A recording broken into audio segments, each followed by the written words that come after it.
Hi, it's Chris Watkin here, and I'm with Lee Woodward and Andrew Reece from Australia. We've been at a conference today of UK and Australian estate agents. Lee, what do you think the difference and the similarities are between UK and Australian estate agents, or real estate agents as you call them?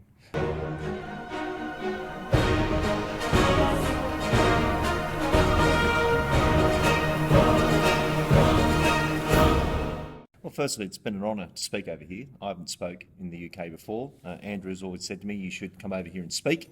And we're flat out looking after the Australian real estate community, as we do. But I thought it was very similar. I thought it was going to be very different, but it wasn't. Selling will always be a transference of feelings. The lead generation, lead conversion, client fulfillment model I showed, they loved it straight away. They could see the model. I think they were shocked at how structural we approach something on a process level from the Real Estate Academy part of view. And that's just in a way of, there's a lot of training that's self-improvement, progress, but where is that? And we write and own that model that we've been able to show here over the 2 days. Andrew, why do you think UK estate agents are not very structured? It was quite obvious talking to the agents in the room that basically they print off a few comparables and just turn up at the property and pray and hope. Why do you think people love Lee's model of the structure?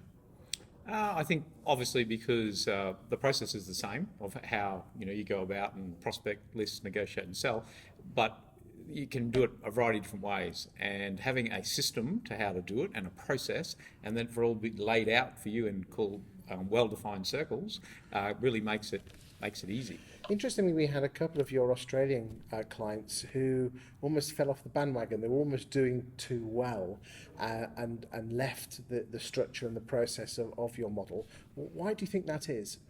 I think it's one of those human things that the better you get, the more you evaporate what you've learned. And it's not you have a tumble that you realise, and in one of the scenarios today, one of our top $1 million performers lost 7 listings in a row, but 2 of those were established clients.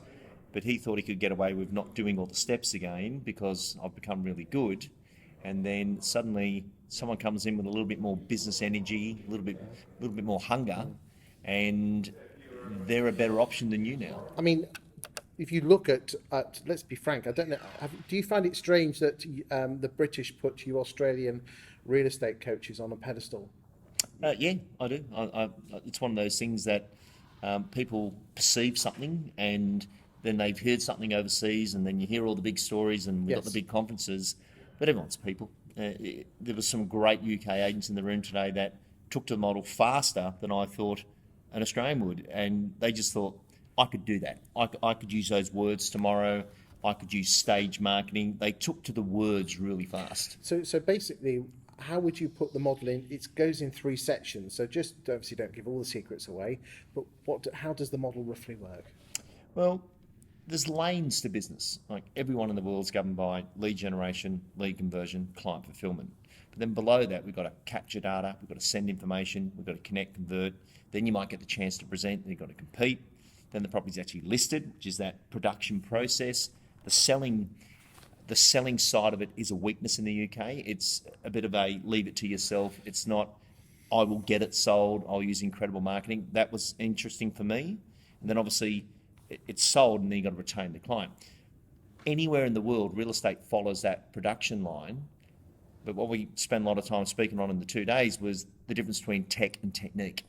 And you get the blend of those two right. And I think the UK agents were quite amazed at where they sat in that, but they'd just never seen it that way before. That's where the model can kick in. Andrew, you showed us this thing called webbooks, which is basically what you suggest, Lee, is that when a property comes on the market, UK agents are very guilty of just taking a few photographs and whacking it on the portals and seeing how you get on, whilst you advocate that you almost just slow things down and prepare almost like a massive document with floor plans, photographs coming out your ears.